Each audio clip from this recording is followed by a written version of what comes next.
दोस्तों आज का टॉपिक है जेंडर और सेक्स। तो चलिए फ्रेंड्स शुरू करते हैं वीडियो को।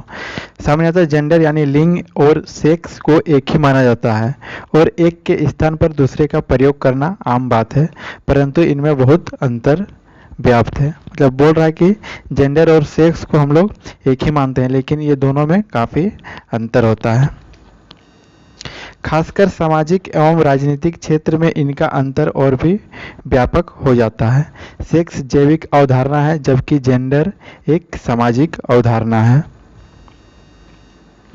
सेक्स एक जैविक शब्दावली है जो स्त्री और पुरुष में जैविक भेद को प्रदर्शित करता है। वहीं जेंडर शब्द स्त्री और पुरुष के बीच सामाजिक भेदभाव को प्रदर्शित करता है।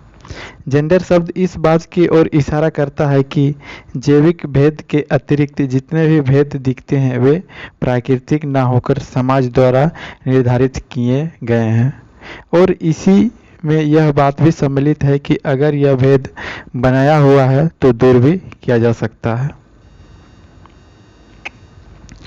जेंडर एक समय में एक विशेष आयाम पर महिला अथवा पुरुष से संबंधित आर्थिक, सामाजिक व सांस्कृतिक विशिष्टताओं और अवसरों को प्रदर्शित करता है।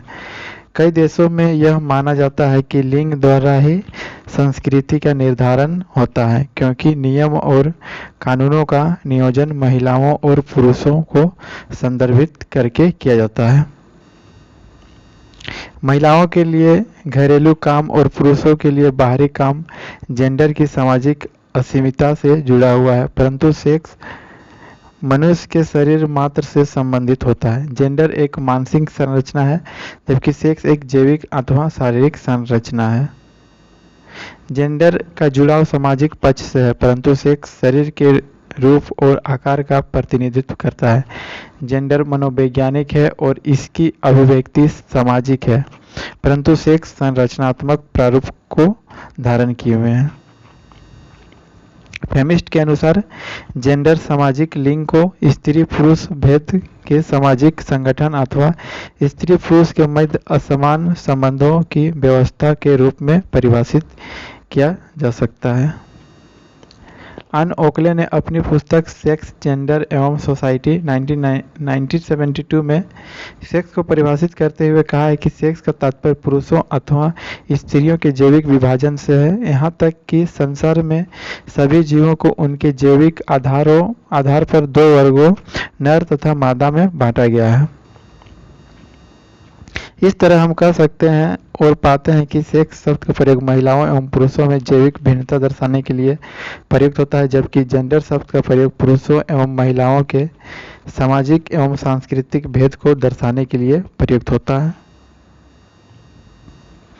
जेंडर विभाजन का आधार सेक्स ही है। सेक्स के आधार पर कुछ वर्गों में विभाजन अनिवार्य है, जैसे कि स्त्री अपनी यौन संरचना के कारण बच्चे को जन्म देती है एवं उसे दूध पिलाकर उसका पालन पोषण करती है।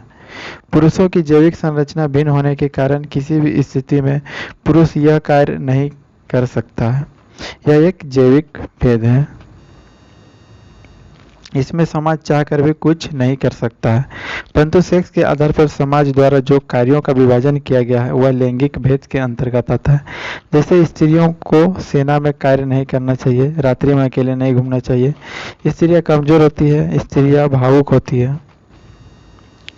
भारतीय संदर्भ में भी स्त्री को सेक्स ऑब्जेक्ट के रूप में देखा व स्वीकारा गया है, जहां उसकी उपयोगिता पुरुष को खुश करने तक ही सीमित थी। महादेवी वर्मा लिखती है, स्त्री न केवल घर का अलंकार मात्र बनकर जीवित रहना चाहती है, वरन देवता की मूर्ति बनकर प्राण प्रतिष्ठा चाहती है।